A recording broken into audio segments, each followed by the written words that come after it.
थायो बेयो जुदि बोरैबा थांफ्लांबायबा ओरै थाखा जानो साननाय इउटुबजों सेस जागोन आरो फेलार जागोन दा बेनिखायनो साबधान दा आं बेखौ बिसिनानै दिन्थिनोसै नै हाय लोगोफोर आरोबाव खनसेबाव नोंथांमोन साफ्रोमखौबो आंनि एबि टेक्निकेल फार्मिं चेनेलाव आङो बरायनानै आङो लाग्रोनाय जाबाय दिनै आं नोंथांमोननो मोनसे बिसयखौ लानानै आङो बे समाव भिडिअ लाबोदों बेनो जाहैबाय नै नाय बेयो मा बे जाहैबाय गुगोल एडसेन्सखौ आङो मोनबाय दा बिनि माखासे क्राइटेरिया दं बेखौ माला जोङो मोननाय जायो जेब्ला जोंनि चेनेला मनेटाइजेसन जाखांनायनि उनाव जोंनियावहाय आर्निंआ जेब्ला $10 जागोन इउटुबा नोंथांनो इमेल मेसेज हरगोन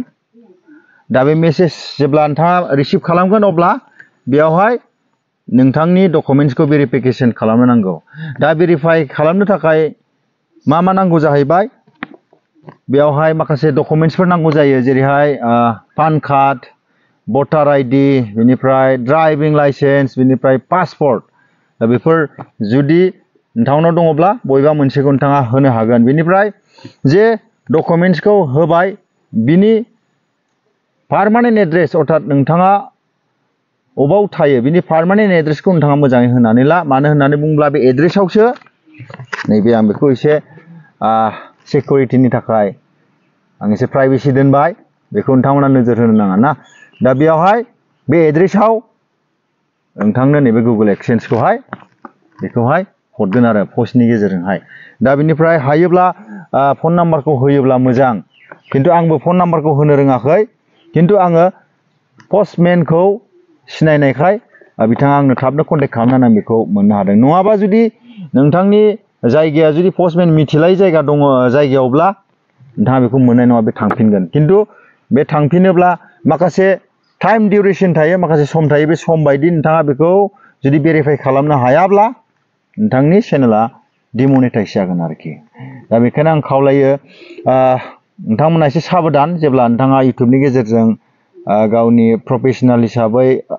बा रां खामायनो जुदि नोंथाङा सानोब्ला एसे साबधान जानांगौ आरो आंबो एसे उसुबिदा जादों मानो होनोब्ला जेब्ला $13 जादों बे समावहाय आंनो गुगोला आंनो मोनसे इमेलनि गेजेरजों मेसेज हरदोंमोन खिन्थु आं बेखौहाय केयारलेसाव आं नायनो रोङाखैमोन खिन्थु बिनि उनाव 1 जुनाव आंनो हरदोंमोन खिन्थु आं बेखौ 10 तारिख जुनावसो आङो नायनो रोंदों आरोखि दा अब्लाबो जेने थेने आं बेखौहाय भेरिफाइ खालामनो हादों बेनिफ्राय दिनैहाय सप्ताथामनि उनाव बेखौ आंनो गुगोला बे एडसेन्सखौ आंनो हरबाय दा बे समावहाय आङो बेखौहाय नोंथांमोननो लाइभ खेवनानै आङो दिन्थिगोन बेखेवनानै बेनिफ्राय बोरैहाय बेखौहाय भेरिफाइ खालामनाय जायो आं बेखौबो आं नोंथांमोननो आङो दिन्थिलांगोन बेनिफ्राय आङो खावलायो नोंथांमोनाबो जुदि गोदान क्रिएटर सोरबा गोदान बिदिनो इउटुबारबा नोंथांमोना बेखौ मोजाङै नायनानै ला भिडिअखौ स्किप खालामनो नाङा बेनिफ्राय नोंथाङाबो जुदि बेखौ मोजाङै नायनानै लायोब्ला नोंथाङा आंबायदि एसे उसुबिदायाव गोग्लैनाय नङा आरो दा बेनिखायनो आं खावलायबाय मोजाङै नोंथांमोना भिडिअखौ नायनानै लादो दा बे समावहाय नै फुरा सिल पेकआव फैयो बियो नाय जेरैबो आरो खिन्थु बेखौ गेजेरजों जानला मोनला फ्राद बिदि बिसिलाबायनाङा जै बेखौ बोरैबा बिसिफ्लांबाय बेयाव जिथुनाखि एक्सचेन्ज नाम्बार ना बेयाव पिन कड थायो बेयो जुदि बोरैबा थांफ्लांबायबा ओरै थाखा जानो साननाय इउटुबजों सेस जागोन आरो फेलार जागोन दा बेनिखायनो साबधान दा आं बेखौ बिसिनानै दिन्थिनोसै नै बेयावहाय जिं जिङाव ओरै होखायो बिसोरो नाय बिसिनो थाखाय आं बेखौ बिसिनोसै बेबायदि आरो ना बेयावहाय नै बेयाव लिरखानाय रिमुभ साइड एड्स फार्स्ट होननानै होनखायो आरो ना बेजों ओरैहाय बिसिनो थाखाय बिसोरो बेयाव ओरै होखादों एजिसो साबधानलै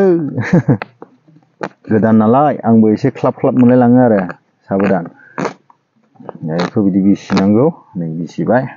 आरो बेनिफ्राय ओरैबो दङ नायनो लुबैथारबाय एक्सचेन्ज पिन क'डखौ बिनिफ्राय जेब्ला बे एक्सचेन्ज बे पिन क'डखौ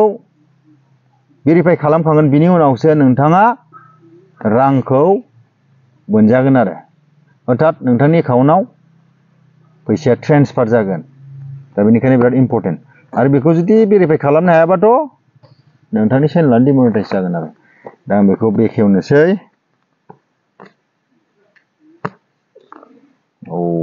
माबायदि जायो नायनायसै फार्स्ट टाइम थ' नुबाय दै नुबाय ओरैजायसो बिसिनांगोन ना आथा होनाय दङ बिराद रिस्कि खिन्थु आं नुबाय आं नोंथांमोननोबो एसे दिन्थिगोन नै माबायदि बिसोर हरो नै बेनो आंनि पिन नैबे बेवहाय नुदों दा ना नैबे बे 1 2 3 4 5 6 बे 6टा डिजिट नाम्बार बेनो आंनि पिन ओमफ्राय बेवहाय माबायदि प्रसेसिं खालामनांगौ बिथांमोना इनस्ट्राक्शन हरो आरो गुगोला नैबेवहाय माबायदि प्रसेसै थांनांगौ बेवहाय 1 नाम्बार दंखायो 2 नाम्बार 3 नाम्बार हा बेबायदि थांनानै बेखौ पिन जेनेरेट खालामनो हागोन आरो दा बे गुगोल एक्सेन्स नाय दा बेखौ मोननो हाबाय दा बेखौ आं नोंथांमोननो बोरैहाय भेरिफाइ खालामनाय जायो लाइभ आं नोंथांमोननो बेखौ आं दिन्थिगोन जोङो फार्स्टआव मा खालामनांगोन गुगोल क्रोमआव जोङो थांनांगोन जोङो गुगोल क्रोमआव थांनानै बेवहाय एडसेन्स बिदि टाइप खालामनांगोन आरो एडसेन्स एकाउन्ट बेबायदि टाइप खालामदो टाइप खालामनानै लगइन खालामदो लगइन खालामबा बेबायदि इन्टारफेस फैगोन बेनिफ्राय बेयाव नों नुगोन नै आं एसे जुम खालामबाय sign in to continue exchange बेखौ साइन खालामनांगोन आरो ओमफ्राय बिनि उनाव बेबायदि बेयाव जेब्ला साइन खालामगोन अब्ला बेबायदि इन्टारफेस फैगोन एसे सम लायो नेट स्ल'ना अब्ला नैबिदि फैबाय नैबेयाव दा नुबाय 1373 आर्निं बेखौ नाय बे आरोखि बेबायदि हा दे ओमफ्राय बिनिफ्राय बेवहाय जोंहा गोजौथिं जिथुनाखि लाइन मोनथाम गुगोल एक्सेन्स दं बेयाव थुनांगौ जेब्ला बेयाव थुगोन जों बेवहाय नै बेबायदि इन्टारफेस फैगोन दा बेयाव नुबाय दा भेरिफाइ इउर आइडेन्टिटि नै बेयाव आरोखि दा बेवहाय पिनखौहाय जिथुनाखि गुगोल एक्सेन्स पिन 6टा बे पिनखौहाय बेयाव थुनांगौ आरोखि बे पिनखौ थुनानै होदो आरो बे 6टा नाम्बारखौहाय दा बेयाव आं थुनि 4 ओमफ्राय 3 1 5 7 नै थुबाय दा साबमिट खालामदो साबमिट थुखांनायनि उनाव दा नै बेवहाय बेबायदि ओंखारबाय आइडेन्टिटि भेरिफिकेसन कमप्लिट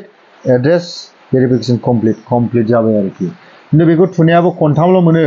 खनथामनि बारा थुबाथाय बे रिजेक्ट जाबाय आरो मिस खनथाम जुदि रिजेक्ट थुबाथाय बे मिस जायो आरो दा ओंखायनो खनथामावनो बिराद मोजाङै थुखा आरोखि खुनु भुल जायै बायदि दा बे जाबाय बिनिफ्राय जोङो गुबुन मोनसे इन्टारफेसाव जोङो थांनि बिनि उनावहाय आरो मा खालामबावनांगौ थांनानै बिना एकाउन्टआव थुदो एकाउन्टआव थुनानै नाय पेमेन्ट्सआव थुबा पेमेन्ट इनफ' ओंखारगोन आरोखि बे पेमेन्ट इनफ'आव थुदो पेमेन्ट्सआव थुबा बेबायदि ओंखारगोन आर्निं बेवहाय आंनि इन्टारफेसा ओंखारबाय नै बेनिफ्राय हाउ टु गेट पेड बेखौ थुनांगौ आरोखि बेयाव थुबाय बिदि ओंखारफैयो नै बेनिफिसारि अपसनेल beneficiary name of bank account bank name IFSC code swift BIC account number बेबायदि ओंखारफैबाय आरो बेयावहाय नोंनि जितनाय डिटेलफोरखौहाय बेयाव होनांगौ आरो आं आंनि डिटेलफोरखौ आं होनोसै नामफोरखौ आङो होबाय स्टेट बेंक बेनिफ्राय बिदि होबाय IFSC कड स्विफ्ट बेफोरखौ होजोबबाय आरोखि बेनिफ्राय बेखौ होखांनायनि उनाव मा खालामनांगौ बेखौ होजोबबाय स्विफ्ट क'डखौबो होबाय